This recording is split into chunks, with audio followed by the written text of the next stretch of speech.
was brought to the emergency department by her peers after fainting in the college cafeteria.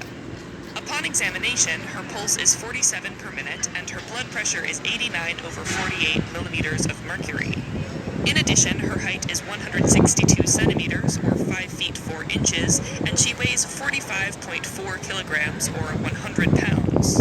Adeline mentions that she considers herself fat, which is why she's been trying to lose weight, and admits to purging or making herself vomit whenever she eats a large meal. On further questioning, she tells you that her last menstrual period was more than 3 months ago.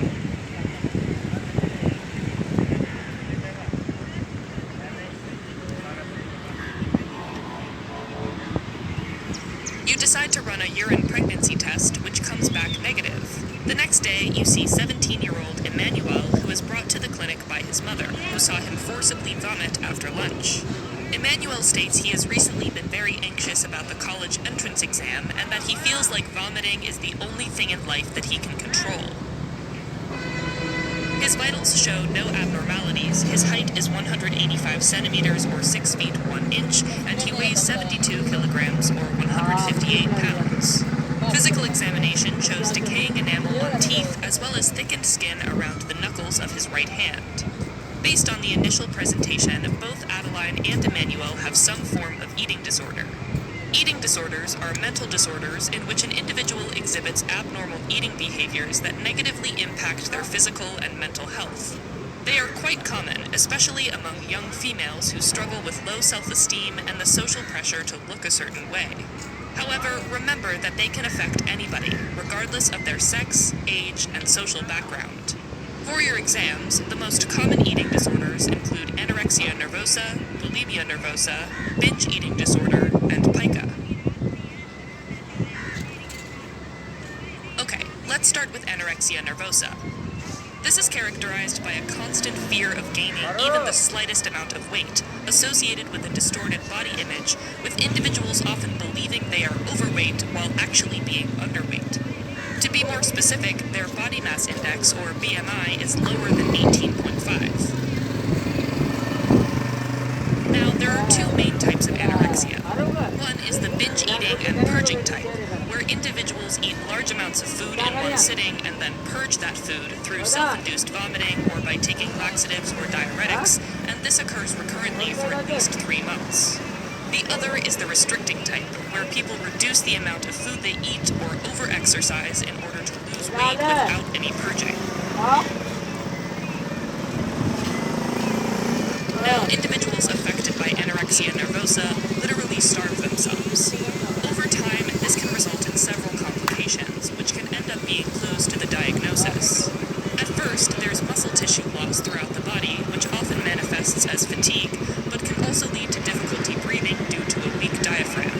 Even the heart can become weaker, and this can manifest as bradycardia, meaning less than 60 heartbeats per minute, and hypotension, meaning a blood pressure below 90 over 50 millimeters of mercury, as well as orthostatic hypotension, which is when blood pressure falls when a person goes from a lying down position to a standing position. For those who menstruate, another key symptom is amenorrhea, where either the normal menstrual cycle stops or menstruation doesn't start by age 15. Prolonged food restriction, as well as taking laxatives frequently, can also make the gastrointestinal tract unable to handle normal meals, which can cause terrible bloating, nausea, and constipation. Individuals with the binge eating and purging type might also have halitosis, or really bad breath from repeated vomiting. Also, the bone marrow can start shutting down because of the lack of essential nutrients, so you get neutropenia, or fewer white blood cells, which leads to a dampened immune response, anemia, or fewer red blood cells, which leads to lower energy levels, and thrombocytopenia, or fewer platelets, which leads to easy bleeding and bruising. Anorexia can also cause osteoporosis, where the bones become weak and susceptible to fractures. The skin may also become dry, scaly, and covered by brittle or soft hair called lanugo, and that's actually high yield. Finally, it can affect the brain, causing symptoms like confusion, irritability, or restlessness, as well as depression or anxiety. Ultimately, individuals affected by anorexia nervosa may die from these complications or commit suicide. treatment of anorexia nervosa involves nutritional rehabilitation and psychotherapy like cognitive behavior therapy, which aim at restoring and stabilizing a normal weight and eating patterns, as well as changing their thoughts and beliefs about body weight and shape. In addition, individuals with severe depression or anxiety can be treated with antidepressants, such as a selective serotonin reuptake inhibitor, or SSRI for short. However, for your test, remember that the antidepressant bupropion is contraindicated because it is associated with a higher incidence of seizures in individuals with eating disorders. Now, what's extremely important to know for your test is that feeding an individual too rapidly or aggressively can lead to the refeeding syndrome. That's when the sudden intake of large amounts of food causes lots of insulin to be released at once, resulting in sudden electrolyte shifts, since insulin makes the cells take in potassium, magnesium, and phosphate. So, lab tests will show hypokalemia, hypomagnesemia, and hypophosphatemia. Keep in mind that when the serum levels of potassium fall below 3 millimoles per liter, it can lead to weakness, seizures, rhabdomyolysis, impaired respiratory function, cardiac arrhythmias, heart failure, and even death. So remember that refeeding syndrome can be life-threatening.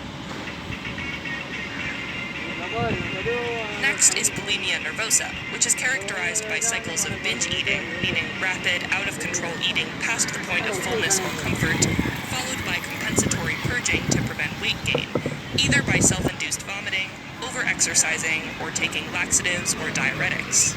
To fit the diagnosis, remember that these cycles of binging and purging must repeat consistently at least once a week for a period of 3 months, but sometimes can happen as often as multiple times per day.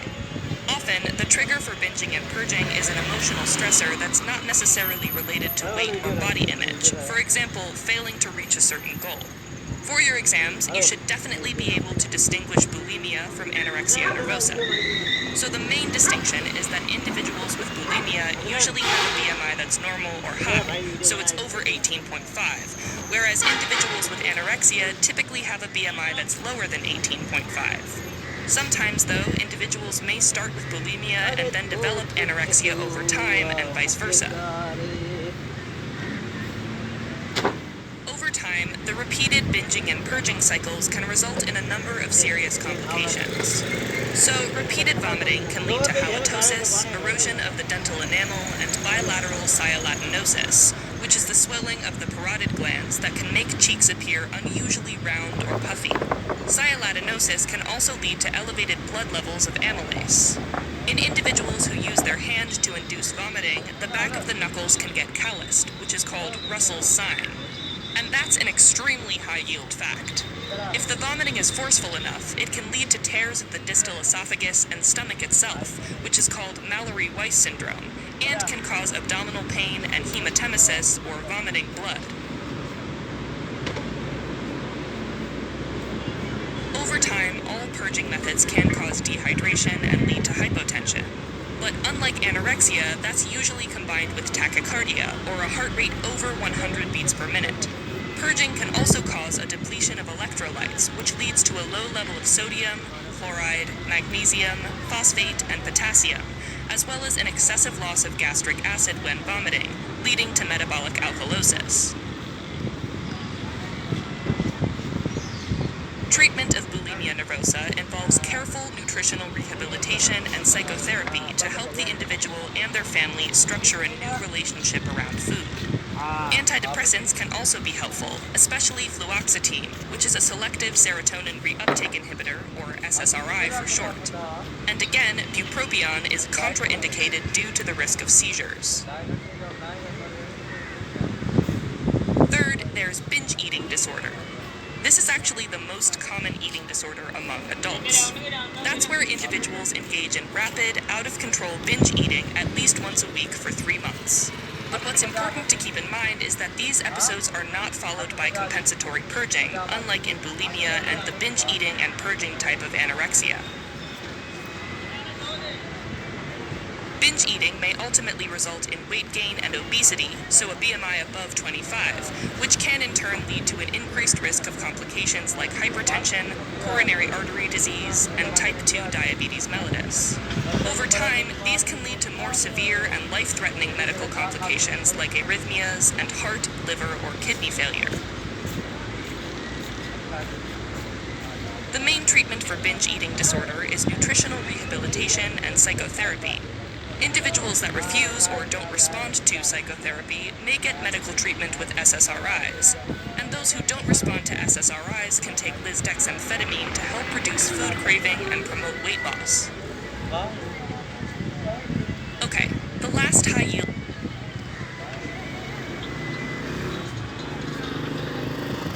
eating disorder is pica, which is where people have strong cravings and eat bizarre, non-food substances like dirt, clay, paper, raw starches, large quantities of ice, or even feces for at least 1 month.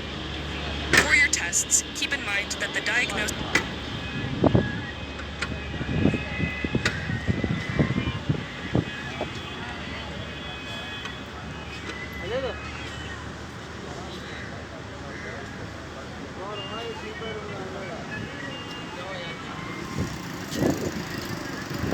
shouldn't happen in the context of another eating disorder.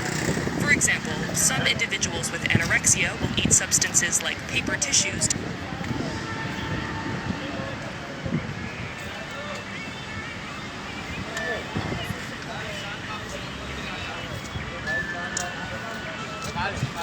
to control their appetite, but not because they crave them.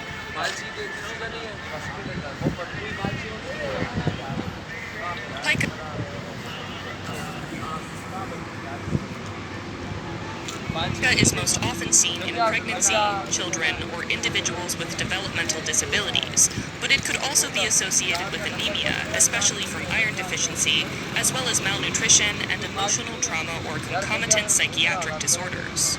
Complications of pica are usually related to repeated ingestion of non-food substances over time, and include malnutrition, anemia, and weight changes depending on the substance consumed. For example, weight gain with starch or weight loss with ice. In addition, some of these substances can't be digested and may cause constipation or intestinal obstruction. Finally, some substances might be toxic and cause poisoning, or contaminated and cause intestinal infections, especially parasitic. The main treatment for pica is nutritional rehabilitation and psychotherapy. The first step is identifying the substance craved, decreasing exposure to it, and substituting a healthier alternative that will satisfy the craving. Finally, some individuals may also benefit from medical treatment with SSRIs. Alright, as a quick recap, anorexia is characterized by a fear of gaining weight and a distorted body image while having a BMI below 18.5. There are two types, the binge eating and purging type, and the restricting type. Bulimia is when somebody goes through cycles of binging and purging at least once a week for 3 months, but typically maintains a BMI above 18.5. In binge eating disorder, individuals experience episodes of out-of-control eating without purging at least 1 a week for 3 months, which often results in a BMI above 25. Finally, in pica, individuals crave and eat non-food substances like dirt or clay for at least a month, and may result in malnutrition, anemia, constipation, poisoning, or infection. Okay, back to our cases. Adeline is a 23-year-old girl that is brought in after an episode of fainting. This is probably related to the fact that she's showing bradycardia and hypotension. The most important clue, though, is that she's been trying to lose weight and considers herself fat, while her BMI is 17.3. All of this, combined with her amenorrhea and negative pregnancy test, points to anorexia nervosa. And because at least once in 3 months she binge eats and then purges, it's the binge eating and purging type. After Adeline, you see Emmanuel, a 17-year-old boy who also purges through self-induced vomiting. However, unlike Adeline, he has a normal BMI of 21. This, along with the decaying teeth enamel and the Russell sign around the knuckles of his right hand, should immediately make you think of bulimia nervosa.